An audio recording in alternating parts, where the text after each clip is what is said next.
प्रिय दोस्तों, मेरे चैनल में आपका स्वागत है।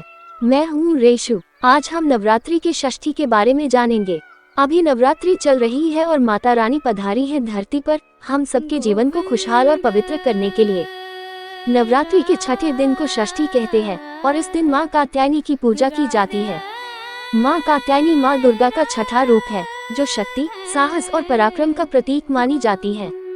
इस दिन विशेष पूजा, व्रत और आराधना का आयोजन होता है जिससे माँ का आशीर्वाद प्राप्त किया जा सके। भक्तों को ये विश्वास होता है कि इस दिन माँ की उपासना करने से जीवन की सभी बाधाएं दूर होती है और सुख समृद्धि प्राप्त होती है।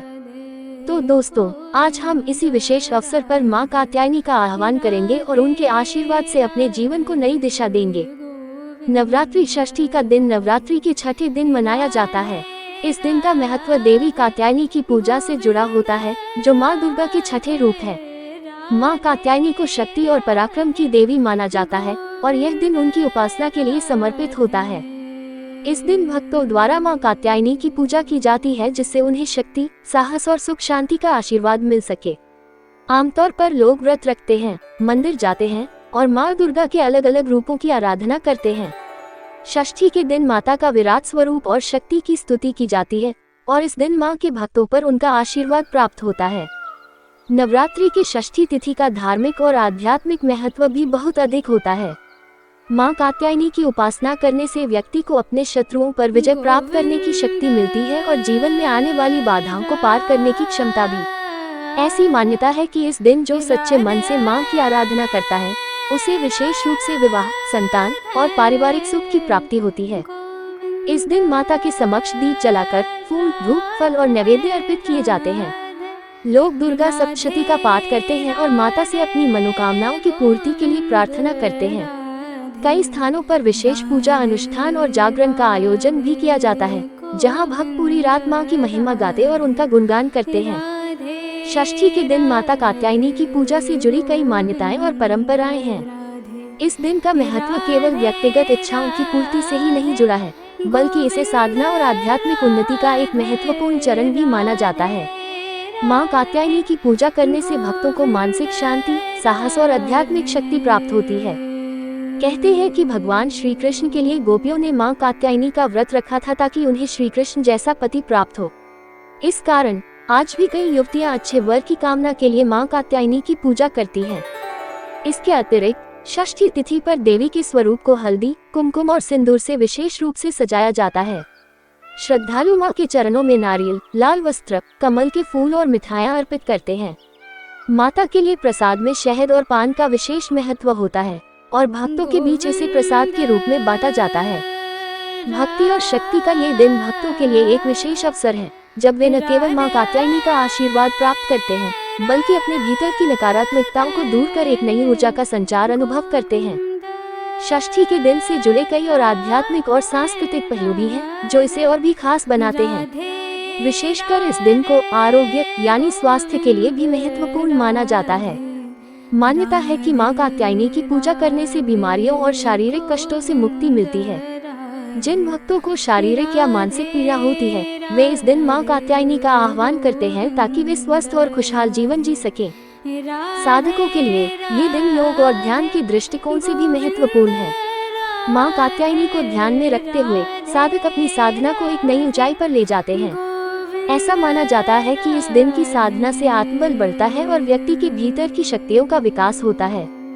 षष्ठी का एक अन्य सांस्कृतिक पहलू यह है कि कई स्थानों पर इस दिन विशेष मेले और सांस्कृतिक कार्यक्रमों का आयोजन किया जाता है। धार्मिक स्थलों पर भव्य झांकियां सजाई जाती हैं और विभिन्न रूपों में देवी का श्रृंगार किया जाता है। लोकगीत, संगीत, नृत्य और भक्ति गान के माध्यम से मां का गुणगान करते हैं। इस दिन माता के प्रिय रंग का विशेष ध्यान रखा जाता है। लाल और पीले रंग के वस्त्र पहनकर मां की पूजा करने से विशेष लाभ प्राप्त होते हैं। माता को लाल फूल, विशेषकर गुड़हल और कमल का फूल अर्पित करने का भी विशेष महत्व है। अंत में षष्ठी तिथि को ये भी कहा जाता है कि भक्तों को अपने मन में सकारात्मकता और शुद्धता बनाए रखनी चाहिए क्योंकि ये दिन आध्यात्मिक उन्नति और शांति का प्रतीक है। षष्ठी के दिन से जुड़े कुछ और महत्वपूर्ण पक्षों का उल्लेख करते हैं जो इस दिन की महत्ता को और बढ़ाते हैं। 1. कुंवारी कन्याओं की पूजा। इस दिन कई भक्त कुंवारी कन्याओं की पूजा करते हैं जिन्हें माँ कात्यायनी का ही रूप माना जाता है। कन्याओं को भोजन कराया जाता है, उनके पैर धोए जाते हैं और उन्हें उपहार दिए जाते हैं। इसे कन्या पूजन कहा जाता है, जो नवरात्रि के दौरान विशेष रूप से महत्वपूर्ण होता है। ऐसी मान्यता है कि इससे माता का विशेष आशीर्वाद प्राप्त होता है और घर में सुख समृद्धि का वास होता है। 2. धार्मिक अनुष्ठान। इस दिन कई जगहों पर यज्ञ और हवन का भी आयोजन होता है। माँ कात्यायनी की आराधना के साथ साथ अग्नि में आहुति दी जाती है, जिससे घर और समाज की नकारात्मक ऊर्जा समाप्त होती है और सकारात्मक वातावरण का निर्माण होता है। हवन के समय ओम कात्यायनी देव्यै नमः मंत्र का जाप किया जाता है, जो विशेष फलदायी माना गया है। 3. व्रत और उपवास। नवरात्रि की षष्ठी तिथि पर कई लोग विशेष व्रत रखते हैं। कुछ लोग दिन भर निराहार रहते हैं, तो कुछ फलाहार करते हैं। व्रत रखने का उद्देश्य केवल शारीरिक अनुशासन ही नहीं, बल्कि मानसिक शुद्धि और आत्मिक उन्नति भी है।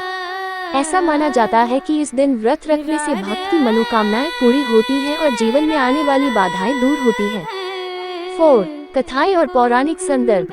शास्त्रों में माँ कात्यायनी की उत्पत्ति को लेकर कई कथाएं मिलती हैं। एक प्रमुख कथा के अनुसार कात्यायन ऋषि ने घोर तपस्या की थी ताकि देवी उनके घर पुत्री रूप में जन्म ले। उनकी तपस्या से प्रसन्न होकर माँ कात्यायनी ने उनके यहाँ पुत्री के रूप में जन्म लिया, इसीलिए उन्हें कात्यायनी कहा गया। इस दिन की पूजा से भक्तों को दिव्य शक्तियाँ और देवी का आशीर्वाद प्राप्त होता है। 5. आरती और भजन। षष्ठी के दिन मंदिरों और घरों में माँ कात्यायनी की विशेष आरती की जाती है। भक्तजन माँ की महिमा का गुणगान करते हुए भजन कीर्तन करते हैं। माता की कृपा प्राप्त करने के लिए जय कात्यायनी माँ जैसे भजनों का गान विशेष रूप से किया जाता है। इन सब बातों के साथ षष्ठी का दिन न केवल पूजा पाठ और धार्मिक अनुष्ठानों का होता है, बल्कि आत्मनिरीक्षण और आंतरिक शांति प्राप्त करने का भी समय होता है।